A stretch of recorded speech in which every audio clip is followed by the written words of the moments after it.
A gente vai ver hoje o capítulo 21, que nos fala sobre o perispírito ou corpo fluídico.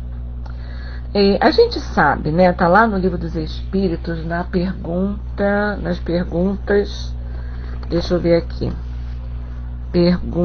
da pergunta 93 até a pergunta 95, lá no Livro dos Espíritos, ele vem nos dando a explicação do que é perispírito. A gente sabe, né, que o perispírito é um envoltório que existe, uma camada que existe entre o corpo material e o espírito, né? O espírito não é uma fumacinha, o espírito é um princípio espiritual, mas ele não se apresenta como uma fumacinha, mas ele é revestido por uma substância que é quintessenciada, que é uma substância mais delicada, que é capaz de revestir sem agredir esse elemento, né? E por um lado, e por outro lado, ele também é uma substância mais não tão delicada assim, para poder entrar em contato com o nosso corpo físico. Então ele é um intermediário, ele fica entre o corpo material e o espírito. E Leon Denis traz assim para a gente, ele traz assim lá na página 179, que é da edição Celd, no capítulo 21, né, ele traz assim para a gente: os materialistas, na sua negação da existência da alma, frequentaram sobre a dificuldade de conceber um ser privado de forma. Então eles não conseguiam entender, né, o espírito como um ser privado de uma forma, como aquela fumacinha que a gente pode imaginar, né, aquela fumacinha, aquele ser que não tem uma forma definida. Os próprios espiritualistas não explicavam como a alma imaterial, imponderável, poderia unir-se estreitamente e comandar o corpo material de natureza essencialmente diferente. Essas dificuldades encontraram sua solução nas experiências do Espiritismo. Então, por um lado, um grupo não conseguia entender esse princípio inteligente, esse princípio espiritual, sem uma forma. Por outro lado, os espiritualistas, que é aquelas pessoas que acreditam em alguma coisa, que alguma coisa exista além da matéria, né, não é necessariamente espírito, eles não conseguiam dimensionar, eles não conseguiam explicar como é que a alma, que é imaterial, que tem um princípio diferente, tem uma natureza diferente, poderia se unir a um corpo material. E ele continua assim: assim como dissemos precedentemente, durante a vida corporal, como após a morte, a alma está constantemente revestida de um invólucro fluídico mais ou menos sutil ou etéreo, que Allan Kardec chamou de perispírito ou corpo espiritual, né? Então foi dada uma definição, uma solução para esse impasse. Um não acreditava que não tinha uma forma e o outro não acreditava como é que poderia unir uma coisa tão delicada a uma coisa tão grosseira. Então, tá lá, né, que Kardec, através das experiências do Espiritismo, Kardec denominou isso de perispírito ou corpo perispiritual. O perispírito serve de laço entre o corpo e a alma. Transmite-lhe as impressões dos sentidos e comunica ao corpo as vontades do espírito. No momento da morte, desprende-se da matéria tangível, abandona o corpo às decomposições do túmulo, mas, inseparável da alma, conserva a forma exterior da sua personalidade. Então tá lá, né? Então nós temos um corpo material, que é como as pessoas nos observam. Temos um corpo espiritual, temos um princípio espiritual, né, que é a alma que nos dá todas as nossas características. Boa noite, Jandira, Gilberto, seja bem-vindo. Uma boa noite para você. E temos um corpo que é um revestimento que é intermediário, que vai se unir a um e vai se unir a outro. E vai ser o veículo de comunicação entre um e outro. Boa noite, José Vieira, seja bem-vindo. Vai ser os veículos de comunicação entre um e outro. Ou seja, ele vai passar para o corpo material as impressões do espírito. Vai passar para o espírito as sensações do corpo material. Então, aquele nosso elo de ligação, né? Como ele coloca aqui. No momento da morte, desprende-se da matéria tangível, abandona o corpo às decomposições no túmulo, mas inseparável da alma, conserva a forma exterior da sua personalidade. Ou seja, ele vai conservar a forma que ele tomou nessa última encarnação. O corpo volta ao seio da terra, né, ao seio material. Vai ser decomposto pelos micro-organismos que se encontram ali na terra. Mas esse perispírito vai acompanhar o espírito, tomando a forma da sua última encarnação. Por isso, a gente consegue identificar, quem é médium vidente, consegue identificar, né, os espíritos que possam aparecer para ele. Ah, olha só, eu estou vendo ao seu lado o seu pai, a sua mãe, a sua avó, um tio, uma pessoa assim, né? Uma pessoa alta, baixa, morena, loura, né? Com uma aparência assim, uma aparência assada. Por quê? Ele vai tomar a forma que ele teve na última encarnação. Aí a gente consegue identificar quais os espíritos que estão ali à nossa volta. Quem vê, quem não vê, sente, né? Ou escuta o que o outro tem a falar pra gente. Ok? Bom, aí ele continua assim. O perispírito é, pois, um organismo fluídico. É a forma pré-existente e sobrevivente do ser humano. Pré-existente porque existia antes do corpo material. E sobrevivente porque ele não se acaba com o corpo material. O substratum sobre o qual modela-se o envoltório carnal, como uma veste invisível formada de uma matéria quintessenciada que atravessa todos os corpos, por mais impenetráveis que vos pareça. Boa noite, Lu Gol, seja bem-vinda. Por mais impenetrável que vos pareça, né? Então, repetindo, obrigada, Alba. Obrigada, minha amiga, pela colagem. Repetindo aqui. Ele é um organismo fluídico, feito de uma matéria que é quintessenciada, uma matéria que é extremamente delicada. Não é essa matéria grosseira que nós conhecemos, né?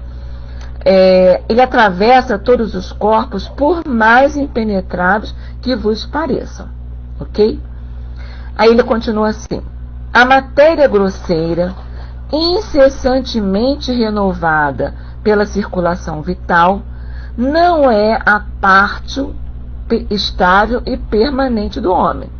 Então, a matéria grosseira, este corpo que nos envolve, que nós temos, né, incessantemente renovada pela circulação vital, não é a parte estável e permanente do homem.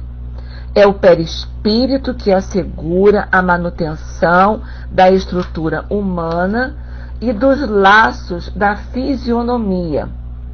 E isso em todas as épocas da vida, do nascimento até a morte.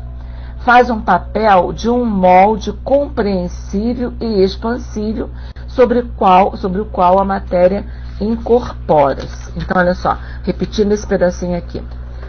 É o perispírito que assegura a manutenção da criatura humana e o dos traços da fisionomia. E isso em todas as épocas da vida, do nascimento até a morte.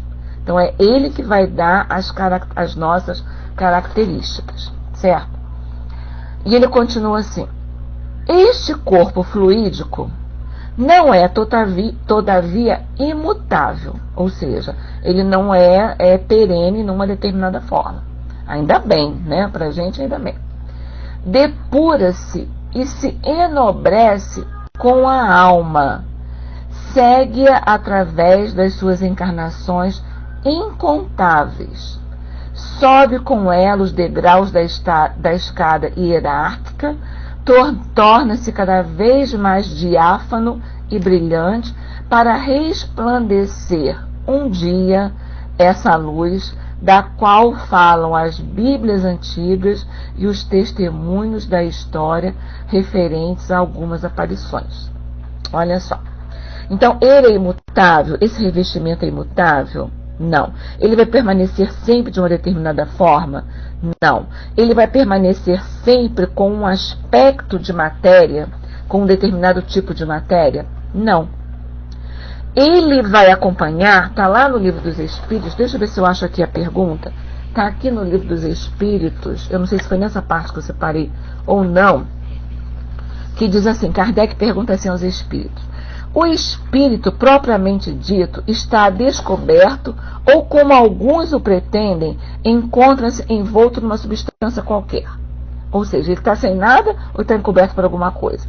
E os Espíritos respondem, o Espírito é envolvido por uma substância vaporosa para ti a gente, né? Porém, ainda muito grosseira para nós. Todavia, bastante vaporosa para poder elevar-se na atmosfera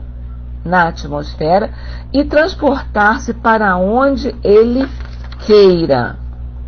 Na pergunta 94, ele diz assim, essa é a pergunta que eu estava procurando, ele diz assim, de onde o espírito retira o seu envoltório semimaterial? Aí os espíritos respondem, do fluido universal de cada globo. É por isso que não é idêntico em todos os mundos. Passando de um mundo a outro, o espírito muda de envoltório como mudar de roupa. Então, olha só, por isso, ele está aqui dizendo, Denis traz aqui pra gente, ele não é imutável, porque ele vai mudando a sua composição de acordo com o mundo em que nós estamos. Aqui o que os espíritos dizem, Kardec pergunta, de onde ele vai tirar esse envoltório? Aí os espíritos dizem, do fluido universal de cada globo. Então, olha só, disseram assim para mim lá em cima, né, lá no plano espiritual, Vânia, você vai reencarnar na Terra porque lá tem lugar.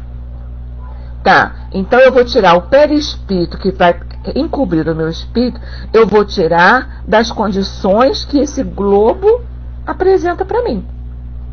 Tá? Então eu estou num planeta que ainda é de provas e expiações, eu ainda estou encarnado aqui porque eu tenho que estar aqui, porque eu preciso estar aqui, é porque eu tenho ainda uma série de coisas a dar conta diante da providência divina. Então meu perispírito vai estar de acordo com as minhas condições espirituais. E as minhas condições espirituais vão estar de acordo com as condições espirituais do planeta que eu vou reencarnar. Se eu fosse reencarnar lá em Júpiter, se eu pudesse reencarnar lá em Júpiter, né, no momento da minha encarnação nesse planeta, certamente o meu perispírito não teria a mesma característica, a mesma composição, vamos dizer, se é que a gente pode dizer, da composição que tem aqui, né? Que tem aqui, por quê? Porque Júpiter é um planeta muito mais evoluído. Consegue ir para Júpiter os espíritos que também se encontram num grau de evolução maior. Né? Ele se encontra num grau de evolução maior. Então ele não precisa das vicissitudes do corpo, ele não tem mais os traços do egoísmo, então ele não precisa de uma série de coisas que nós, ainda aqui do planeta Terra, ainda necessitamos. Então o meu perispírito vai estar de acordo com o planeta e o meu espírito vai estar num planeta que eu ainda necessite para dar conta das minhas condições espirituais. Né? Então ele vai ter as características, consequentemente, ele vai ter as características do planeta. Ah, mas o Leon Denis diz lá pra gente que ele muda. Ele muda, ele vai mudar. Quando é que ele vai mudar? Quando é que a característica desse perispírito vai mudar? Hein? Quando é que ele vai mudar? Quando é que ele vai ficar mais leve? Quando é que ele vai ficar menos pesado, mais quintessenciado? Quando o espírito, quando o meu espírito evoluir. Quando o meu espírito, à medida que meu espírito vai evoluindo, eu vou tendo um perispírito de acordo com a minha evolução. Boa noite, apaixonada, seja bem-vinda. De acordo com a minha evolução. Então, se eu não quero, né, ter o meu perispírito tão grosseiro, se eu quero ter ele mais leve, e consequentemente o meu corpo físico também vai ser mais leve, vai ser melhor, ele vai ter uma condição melhor, eu tenho que tratar de melhorar quem? Eu tenho que fazer plástica no meu corpo material para eu poder ficar melhor? Eu tenho que fazer plástico lá no perispírito, né? Não tem a plástica do perispírito? Não. Eu preciso fazer a minha plástica. Olha, gente, esse plástico aí, entre aspas, colchete, sublinhado, né? Isso tudo, né? É uma figura que a gente está fazendo. Exatamente, Luiz. Minha plástica vai ser o quê? Vai ser a minha reforma íntima.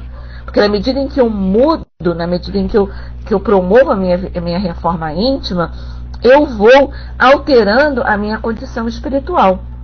Se eu altero a minha condição espiritual, a condição do meu revestimento perispiritual também irá sofrer as suas modificações.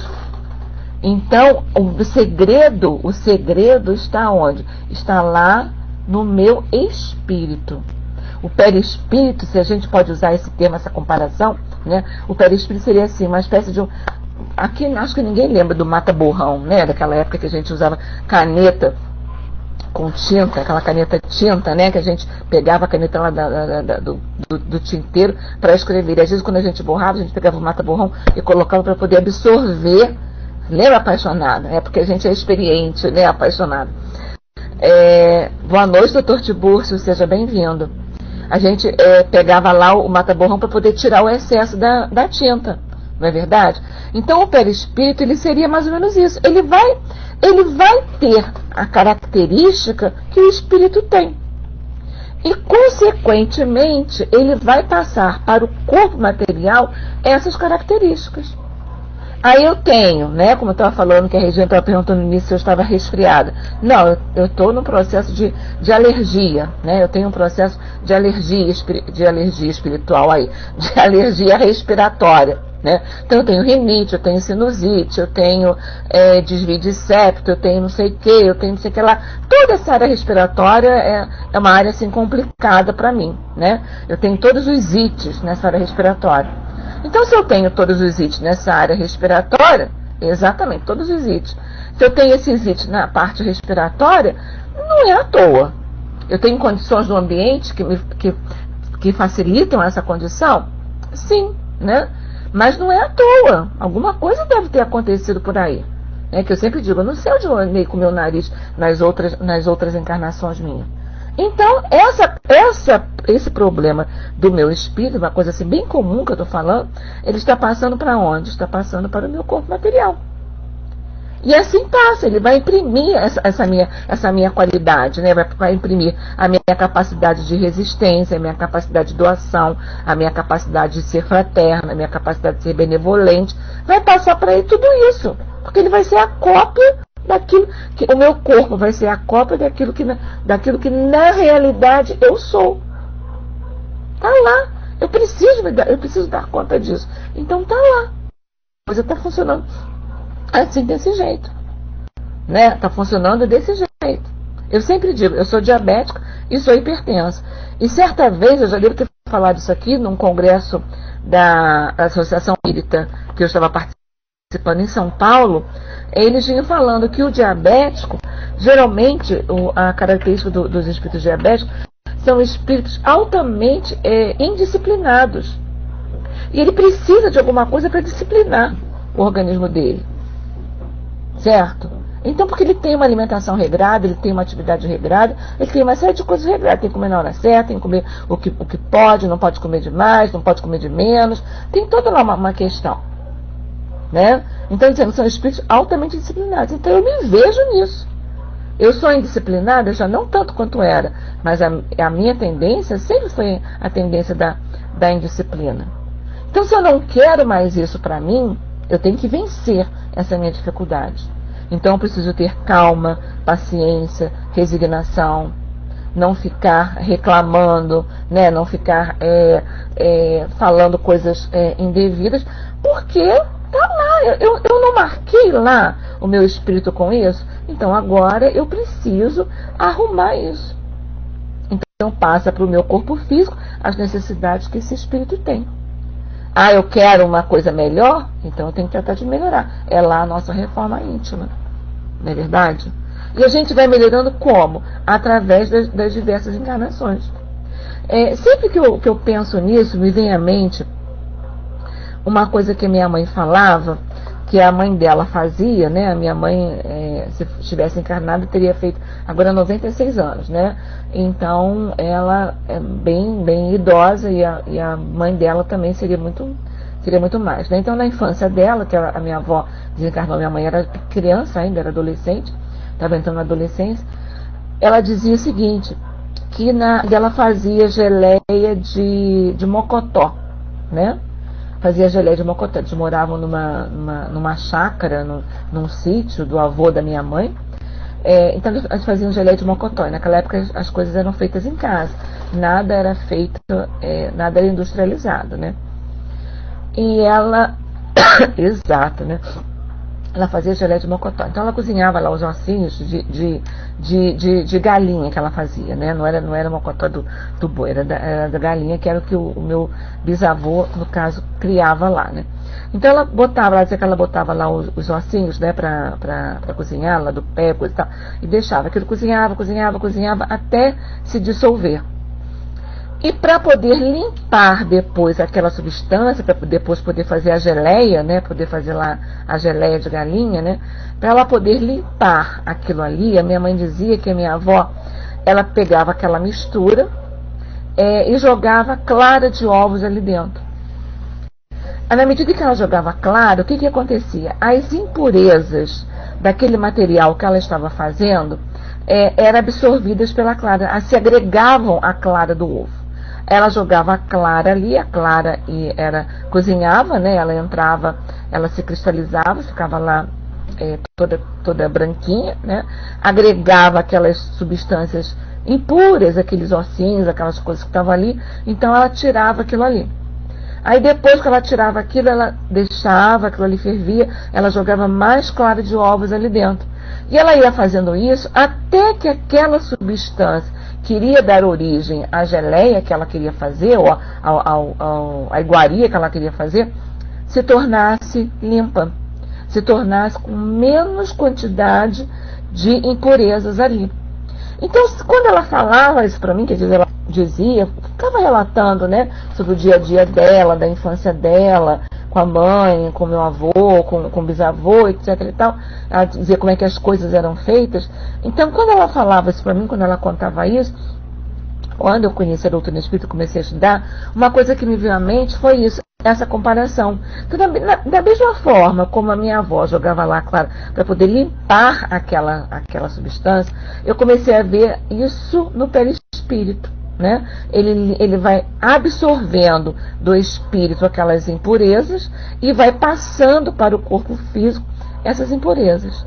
Ah, eu venci, olha só, fulaninho de tal venceu uma determinada dificuldade ou melhorou muito nessa dificuldade que ele tinha. Então, ele já não tem aquelas impurezas todas. Então, aquele perispírito não vai precisar ser marcado de uma forma tão intensa, a gente pode dizer assim, de uma determinada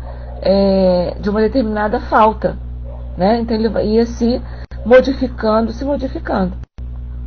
Então, boa noite, Shastra, Rafael, boa noite, Cantando na Chuva, sejam muito bem-vindos. Então ele ia se modificando, né? Ele vai se modificando. E é isso que ele coloca aqui pra gente, né? Quando ele diz que ele não é imutável, que ele vai se depurando com a alma. Certo? Ok, gente? Eu enrolei muito. Tá tudo ok? Se eu enrolar, vocês falam, tá bom? Falem aí. Ok. Bom, aí continuando de mim aqui, diz assim: o perispírito conserva todas as aquisições do ser vivo, tá? Então olha aqui, ele conserva todas as aquisições do ser vivo. É no cérebro desse corpo espiritualizado que os conhecimentos se armazenam e se imprimem em linhas fosforescentes. E sobre ele é que se modela e se forma o cérebro da criança na reencarnação. Assim, O bem intelectual é moral e moral do espírito, longe de se perder, capitaliza-se e se engrandece com suas existências. Daí as aptidões extraordinárias que trazem ao nascer alguns seres precoces particularmente dotados. Então está lá registrado. Boa noite, Tino. Seja muito bem-vindo. Então está lá registrado, né? Como ele coloca aqui. Ele conserva todas as aquisições. É no cérebro desse corpo espiritualizado que os conhecimentos se armazenam e se imprimem. Então está lá. Então o conhecimento está lá. Quantas vezes a gente vê crianças, é muito comum a gente ver, as nossas crianças hoje em dia, eles lidam com essa aparelhagem tecnológica, com toda essa gama de aparelhos, com uma facilidade muito grande. Né? Eles lidam com a tecnologia de uma forma muito grande. Eles não conseguem, olha para você até assim, com uma cara estranha, quando diz assim, mas não tinha celular? Como é que você podia falar? Como é que você falava? Com outro não tinha celular. Televisão com controle remoto, sem controle remoto, com aquele seletor de canais que a gente tinha que levantar e trocar o seletor de canais. Devia ser chato, né? Você ter que levantar toda hora e ficar tec, tec, tec, tec para trocar. Né? Por quê? São espíritos que têm esse conhecimento. Eles têm esse conhecimento neles, né? Então eles apresentam isso para a gente e a gente consegue ver, consegue muitas vezes ficar até espantado, né? Com a capacidade, com o potencial que eles têm. Então o que você aprende não se perde. O que a gente aprende não se perde, não está perdido. Muitas vezes com a gente mesmo. A gente tem facilidades para algumas habilidades e tem extrema dificuldade para outras habilidades.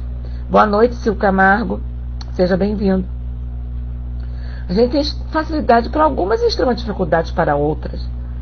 Então, se eu tenho facilidade para algumas habilidades, porque certamente eu já adquiri isso, já aprendi isso. Se eu tenho dificuldade, é porque eu não tenho essa habilidade. Eu não consegui aprender ainda.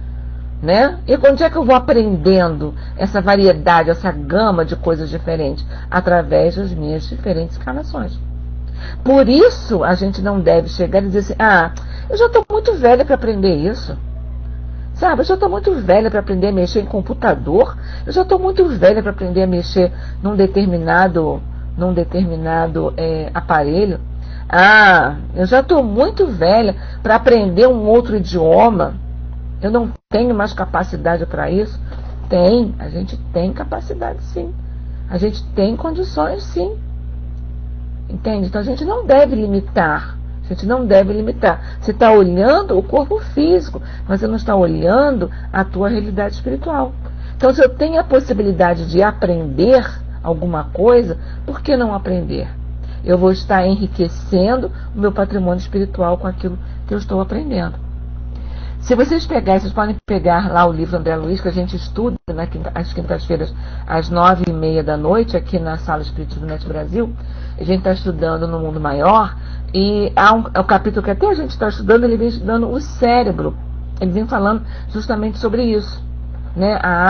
As diferentes áreas cerebrais do espírito encarnado e do espírito desencarnado. Então é interessante, é um capítulo muito interessante também para a gente ler, para a gente dar lá, para a gente poder compreender melhor, as coisas vão se juntando, né? Então fica o convite para estar às 9h30 da noite, nessa mesma sala Espiritismo Net Brasil, que a gente está estudando o livro No Mundo Maior.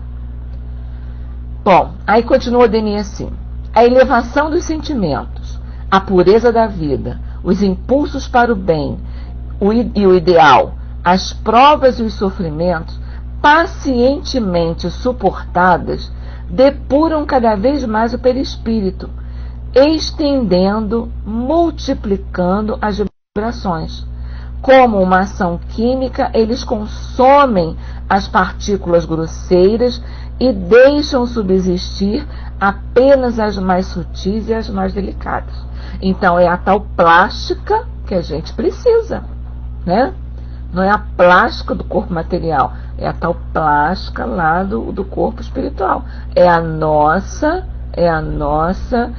reforma íntima, através da elevação do sentimento, da pureza da vida, os impulsos nobres para o bem, né? O ideal para o bem, né? As provações que a gente suporta resignadamente, o sofrimento que a gente suporta pacientemente, eles vão pouco a pouco depurando, que nem lá a clara de ovo que a minha avó jogava lá na geleia que ela queria fazer. Eles vão depurando, e aqui ele coloca, como é que ela vai depurar? Como é que vai depurando? Com uma ação química, eles consomem as partículas grosseiras e só deixam subsistir as mais sutis, as mais delicadas. Então, o meu perispírito vai ficando mais sutil, vai ficando mais delicado. Então, o nosso remédio para isso, é a reforma íntima, né? É a nossa reforma íntima. É a gente entender que tudo é transitório, que o sofrimento é transitório, que a dor é transitória. Eu entender que eu sou filha de Deus, que eu não estou desamparada.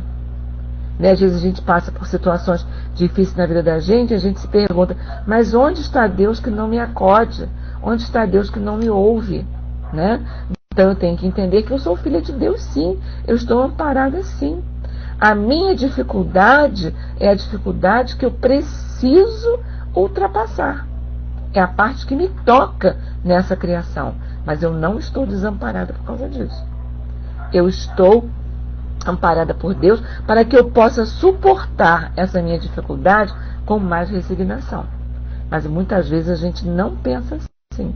A gente pensa logo que o mentor espiritual, né, o mentor espiritual, o anjo guardião, está de férias, não me olha, não me vê, eu estou sofrendo, eu quero que os outros rezem por mim, mas eu não quero olhar a minha dificuldade daquele momento e saber o que eu preciso me modificar. Né? O que Deus quer de mim naquele momento, no momento da minha dificuldade. Né? Então a gente precisa olhar isso com mais vagar, com mais cuidado. E continua Denis aqui pra gente assim. Por um efeito inverso, os apetites materiais, as paixões baixas e vulgares, reagem sobre o perispírito, entorpecem-no, tornam-no mais denso e mais obscuro. É o contrário, é o efeito contrário. Né? A atração dos globos inferiores, como a Terra, exerce-se com força sobre esses organismos que conservam em parte as necessidades do globo e não podem satisfazê-los. A atração dos globos inferiores, como a Terra, exerce-se como força sobre esses organismos que conservam em parte as necessidades do corpo e não podem satisfazê-lo.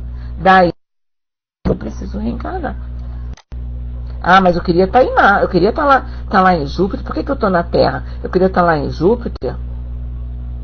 O que eu tenho que olhar? A minha condição, como é que eu sou? Por que eu estou aqui e não estou lá? Por que um outro espírito está lá e não está aqui?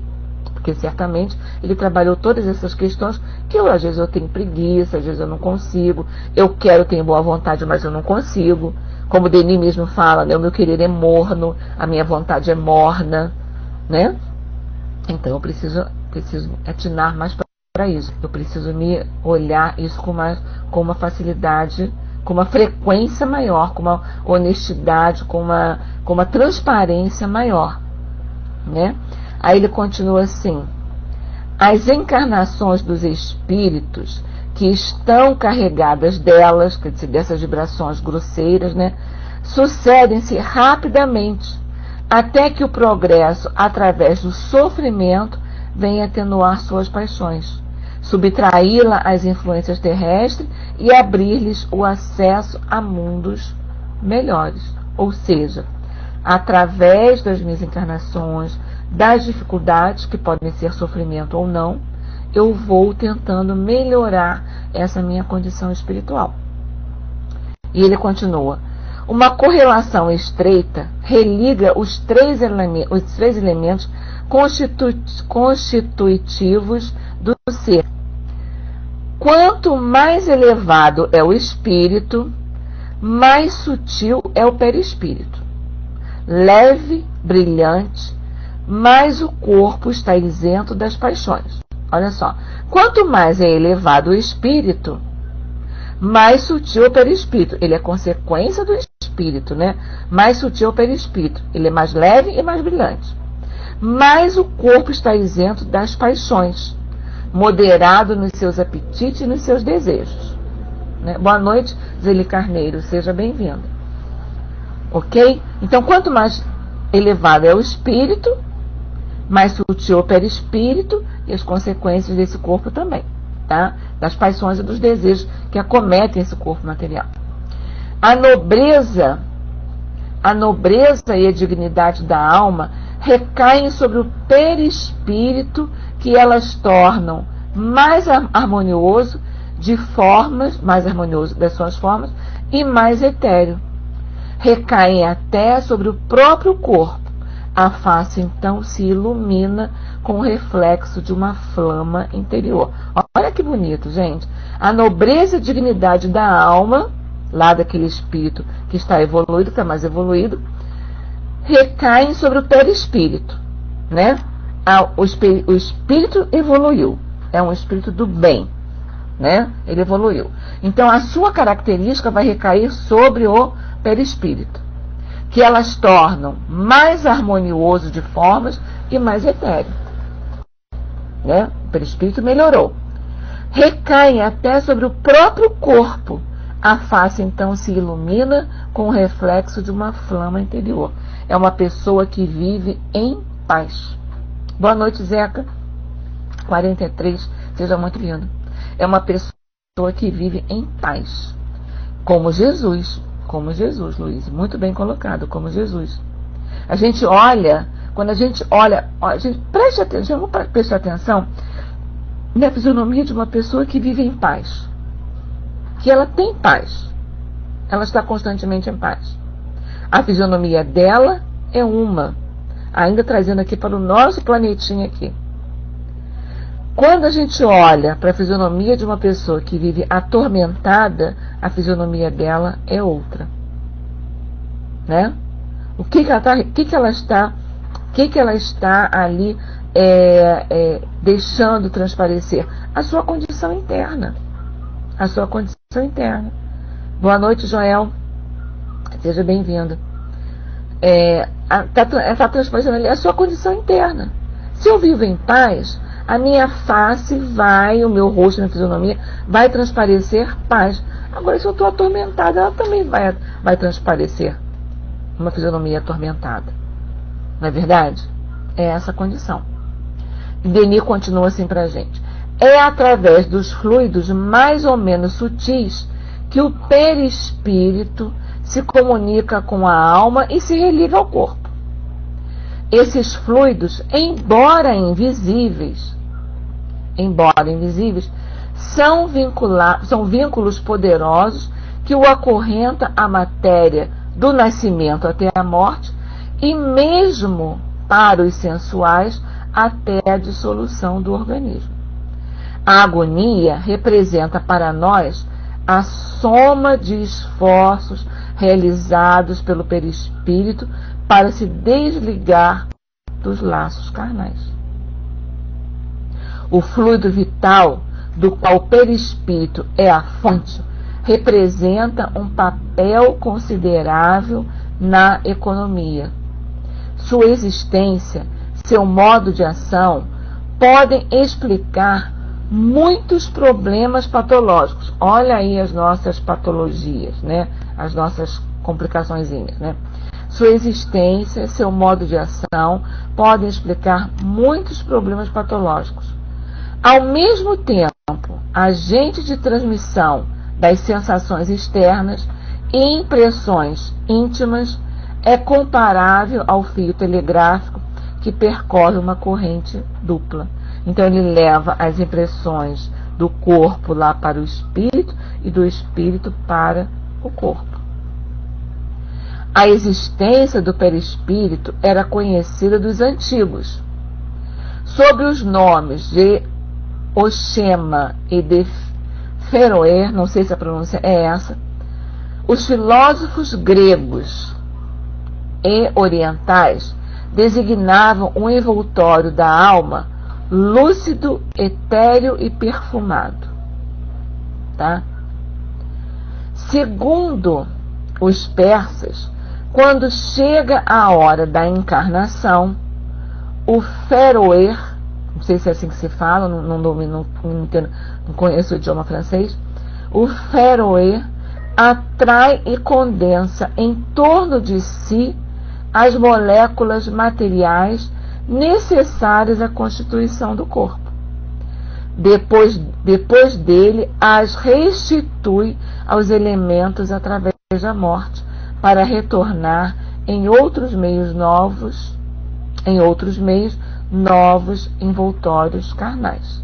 Então, o que é isso? É a noção do perispírito. Boa noite, Santana 21, seja bem-vindo. E ele continua: o cristianismo traz igualmente traços dessa crença.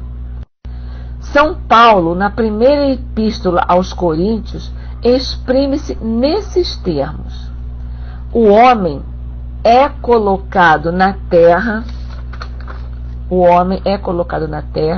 como um corpo animal e ressuscitará como um corpo espiritual. Assim como há um corpo animal, há um corpo espiritual. Ou seja, ele deixa esse envoltório material para ter somente o espírito e esse envoltório espiritual.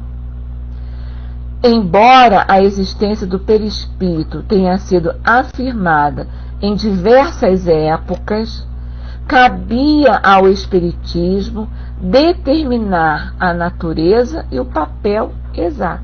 Ou seja, a noção já existia, certo? A noção já estava lá, existia na consciência das pessoas, mas eles não tinham a definição do que era, nem de como era, nem de como funcionava. Ok? Então a noção estava lá. Aí ele continua assim: embora a existência do perispírito, repetindo aqui, perdão, embora a existência do perispírito tenha sido afirmada em diversas épocas, cabia ao espiritismo determinar a natureza e o papel exato. Graças às experiências de Crookes e outros sábios, sabemos que o perispírito é um instrumento com a ajuda do qual efetuam-se todos os fenômenos do magnetismo e do espiritismo. Então ele começa a entender que, como Crookes e outros cientistas estudaram, a questão da mediunidade, né, dos fenômenos que as pessoas até então não entendiam, acontece via o quê? Perispírito, através do perispírito. E ele continua: esse corpo espiritual é um verdadeiro reservatório de fluidos que a alma coloca em ação pela sua vontade. Ele repetindo aí, esse corpo espiritual, semelhante ao corpo material, é um verdadeiro reservatório de fluidos que a alma põe em ação pela sua vontade. Ou seja, se ela não quiser, ela não faz. Né? A gente volta a isso daqui a pouquinho. É ele que, no sono comum, como no sono provocado, desliga-se do corpo material, transporta-se a distâncias consideráveis e, na obscuridade das noites, como na claridade do dia, vê, observa, ouve coisas que o corpo não poderia conhecer.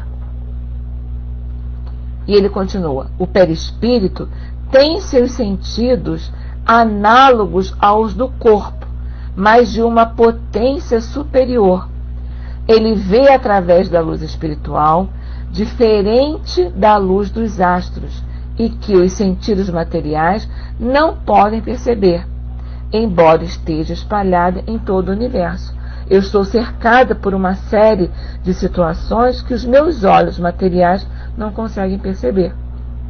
Mas o espírito é desligado, embora ligado a esse corpo por um cordão fluídico, mas desligado desse corpo tão grosseiro, né, como a gente vê através do sono, através da mediunidade, ele consegue perceber determinadas situações desse universo que me rodeia que os meus olhos materiais não conseguem perceber.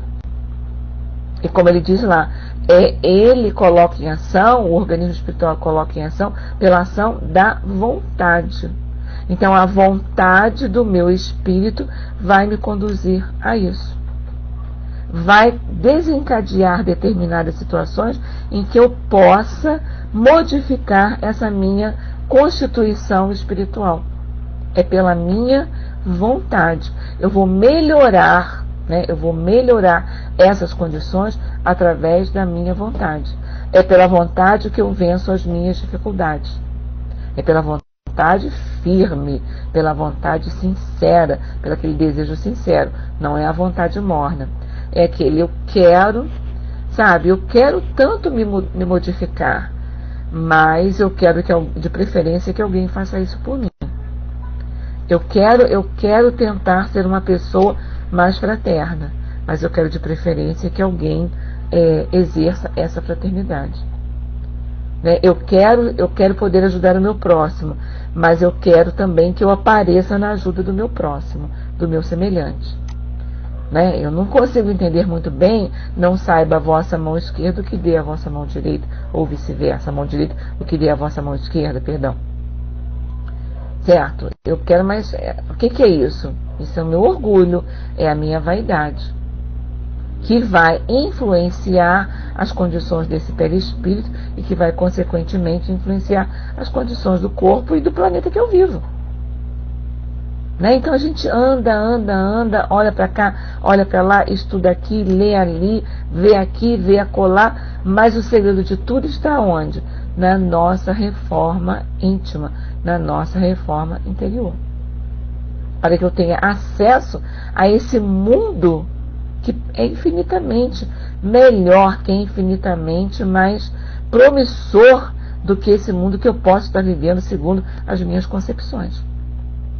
Então eu preciso conquistar isso. Né? Eu não vou ser jogada daqui para lá, eu preciso conquistar esse nível, eu preciso conquistar esse potencial. Né? Eu preciso colocar, que o potencial existe em mim, eu preciso colocar em prática esse potencial. Né? Então eu preciso me entender, eu tenho que me entender, eu tenho que saber como é que a coisa funciona. E eu só vou saber como a coisa funciona se eu me conheço. Né? Então a gente roda para cá, roda para lá, mas dá meia volta, dá volta e meia, corta caminho, né? É a porta estreita, não tem jeito, eu tenho que passar pela porta estreita. Né? Eu tenho que conseguir passar pela porta estreita. Então vamos lá. Né? Conhece-se o verdadeiro espírito pelo esforço que ele faz para dominar as suas mais tendências. Eu sou santa? Não. Eu vou virar santa na próxima encarnação? Nem de longe. Somos assim? Não. Temos condições de ser? Temos condições de melhorar. Né? Então eu tenho que melhorar, né? Então eu tenho que ver, eu tenho que me enxergar, eu tenho que saber como é que a coisa funciona, como é que é o meu mecanismo de funcionamento para eu poder modificar aquilo que está me incomodando, né? Que eu não gosto da consequência, mas eu não consigo alterar lá a minha causa. É como se eu estivesse com uma febre, se eu tenho uma febre. Boa noite, Sandra. É como se eu tivesse uma febre muito grande, né? Eu estou com um febrão. Eu tomo lá um antitérmico, mas eu não combato a infecção que está provocando essa febre. Então eu vou tomando um antitérmico, mas a febre continua. Exato, Luiz. Tudo depende de nós. Eu tomo um antitérmico, a febre baixa. Olha, tá vendo? A febre baixou. Eu estava com 38, 39, a febre baixou. Estou com 37. Daqui a pouquinho a febre está lá em 39 de novo. Porque eu não estou atacando a causa. Eu estou atacando o efeito. E eu preciso atacar a causa. Eu preciso corrigir a causa. Certo? E aí Denis continua para a gente assim. A permanência do corpo fluídico depois, como antes da morte, explica também o fenômeno das aparições ou materializações de espíritos. O perispírito, na vida livre do espaço, possui virtualmente todas as forças que constituem o organismo humano, mas não as coloca em ação. Desde que o espírito se encontre nas condições desejadas, quer dizer, desde que possa emprestar ao médium a matéria fluídica e a força vital necessárias, ele as assimila e reveste pouco a pouco as aparências da matéria terrestre. A corrente vital nele circula e, sob a ação do fluido emprestado, as moléculas físicas arrumam-se segundo as linhas essenciais do perispírito. O corpo humano se reconstitui e o organismo entra em ação. O espírito sozinho, ele não tem condição de realizar determinadas coisas. Ele precisa do fluido animal para ele realizar determinadas coisas dentro desse nosso plano aqui, material. Né? Às vezes as pessoas dizem assim: olha só, na minha casa tem um espírito que fica jogando as coisas no chão, que bate porta, que bate não sei o que lá. Ele sozinho não consegue fazer isso. Ele vai precisar de um fluido, né, animal para que ele possa executar aquilo. Então ele vai pegar o fluido de um médico que esteja próximo para poder desempenhar aquilo ali. Né? E todos os trabalhos, né, todas as atividades, trabalhos que se referem ao corpo físico, o plano espiritual vai precisar desse fluido animal para que ele possa desempenhar esse trabalho. Daí a responsabilidade do médium. A gente para pensar nisso. A responsabilidade do médium diante de uma pessoa que vai buscar o alívio para as suas dores. A responsabilidade do médium que está trabalhando, né, junto aos seres encarnados no sentido de aliviar. À vontade, Aline, vai com Deus. Uma boa reunião para você. A responsabilidade do médium. Responsabilidade do médium no momento em que ele está dando passe em alguém. A responsabilidade do médium no momento em que ele está atendendo a um espírito sofredor numa reunião de atendimento a espíritos sofredores. A responsabilidade do médium que atende a alguém dentro de um tratamento de cura. Ele está ali com alguém diante dele que está sofrido, que está passando pela sua dificuldade, que está sofrido, que está ali buscando o consolo, buscando um lenitivo para a sua dor. E o médium é o elemento intermediário entre esse plano espiritual e esse plano material. Então a responsabilidade daquilo que ele está doando, daquilo que ele está se doando daquela pessoa que está ali diante dele. Ele tem uma responsabilidade muito grande. Então a responsabilidade da alimentação, a responsabilidade do pensamento, da vigilância do pensamento, a responsabilidade da leitura, daquilo que ele lê, né? Mas fora de atividade mediúnica eu posso fazer outras coisas. A gente pode fazer tudo. Já nos disse Paulo, tudo me é lícito, mas nem tudo me convém. Então eu tenho que ter responsabilidade com o meu pensamento, com aquilo que eu nutro o meu pensamento, aquilo que eu nutro a minha ideia. Então eu tenho que ter responsabilidade com aquilo que eu estou lendo. Eu preciso me lembrar sempre disso. Eu preciso nutrir o meu espírito com coisas saudáveis, né, com coisas boas. Então eu tenho responsabilidade com aquilo que eu leio, eu tenho responsabilidade com aquilo que eu ouço, eu tenho responsabilidade com aquilo que eu vejo através da televisão. Né? Eu tenho que ter responsabilidade com isso, porque eu preciso nutrir o meu espírito, o meu perispírito, o meu espírito, com essas condições favoráveis. Porque senão, com o que fala, exatamente, Vicente, responsabilidade com aquilo que a gente fala. A palavra é uma coisa muito, muito séria. Tem uma mensagem de André Luiz, num livro que eu não sei qual é, não me lembro qual é o livro, eu sou péssima para não lembrar o nome de livro, que é poderosa, exatamente, Alba, que ele vem falando, é uma mensagem que ele vem justamente falando sobre a palavra. Então ele diz assim, se você, ele vem falando uma série de coisas, aquilo que a palavra pode conduzir, aquilo que a fala pode conduzir, aquilo que a língua vai articular, o problema de articular para passar uma mensagem, né? Então ele vem dizendo, se você não consegue, mais ou menos assim, né? Se você não consegue policiar aquilo que você pensa, aquilo que você fala, rogue a providência divina para que te dê uma laringite e uma faringite. Por quê? Se eu tenho o meu aparelho fonador comprometido, eu vou me calar mais. Se eu estou com a minha garganta inflamada, se eu estou com a minha garganta um tanto quanto prejudicada, então eu não vou falar tanta coisa. Eu vou pensar um pouco mais. Então eu tenho que ter responsabilidade com aquilo que eu falo, com aquilo que eu escrevo, com aquilo que eu ouço, com aquilo que eu vejo. Eu preciso ter confiança, eu tenho que desenvolver a minha confiança em Deus. Eu sou filha de Deus. Nós somos espíritos eternos, filhos de Deus.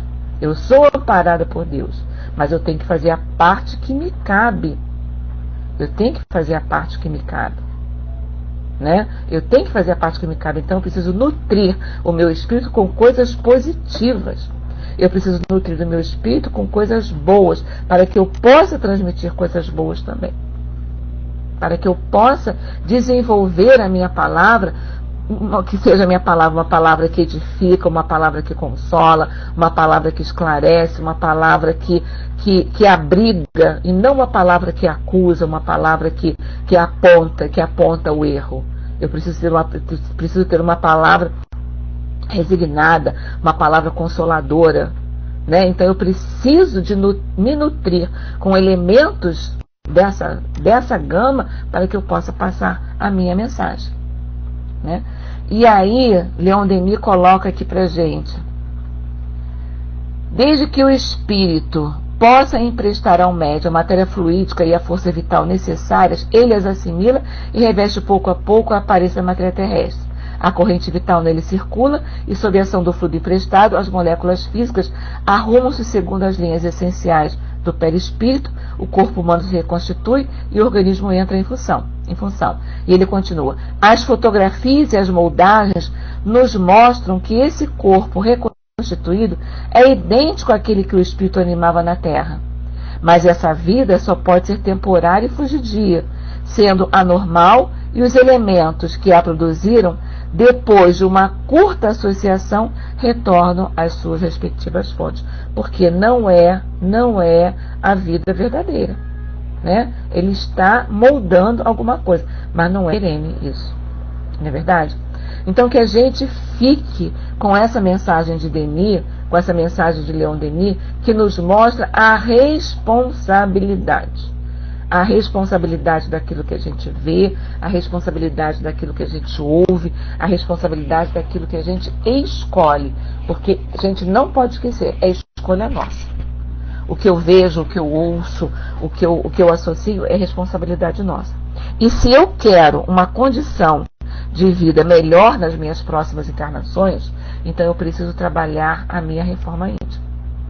Eu preciso entender que o cerne da questão é aquilo, que não tem jeito, né? A gente pode até comparar, já a gente estourando o nosso tempo, o Sérgio deve estar entrando aí. A gente pode até comparar. Embora algumas pessoas cultuem o corpo físico, e não vai aqui nenhuma crítica sobre isso, né? Acho que cada um de nós tem direito de cultivar aquilo que melhor nos faz feliz, né? Uma hora a gente vai aprender as coisas como elas devem ser. Mas quantas pessoas que cultuam, né, o corpo físico, a beleza do corpo físico, acham que através de uma cirurgia reparadora ela se tornará uma pessoa mais feliz, né? E quantas pessoas existem que depois de uma cirurgia reparadora, depois de obter aquilo que ela julgava que fosse o móvel da sua felicidade, ela não consegue se sentir feliz. Porque o móvel da felicidade dela não é o corpo físico, né? Não é o corpo bonito, não é o corpo escultural, né? Quantas pessoas se sentem assim? Acham que modificando a fonte externa, ele vai modificar aquilo que ele está buscando, mas é o interior que precisa ser modificado. né? Nem todos têm esse esclarecimento, exatamente, Santos. Nem todos têm esse esclarecimento, mas a gente vai obtendo esclarecimento na medida em que a gente estuda, na medida em que a gente lê. Não é verdade? Então, se eu procuro alguma coisa e se eu consigo aquilo e aquilo não me dá a sensação que eu julgava encontrar ali, então é alguma coisa além daquilo ali. Então eu vou buscar isso em outro lugar. Não é verdade? Então, vai chegar um momento em que a gente vai conseguir compreender. É uma fase. Nós temos fases de aprendizado. Vai chegar um momento que eu vou conseguir compreender, que a pessoa vai conseguir compreender. Que o que ela precisa modificar não é o corpo físico, não é a aparência física. O que ela precisa modificar é lá o seu interiorzinho, lá aquela chama que atende, né, aquela necessidade da gente.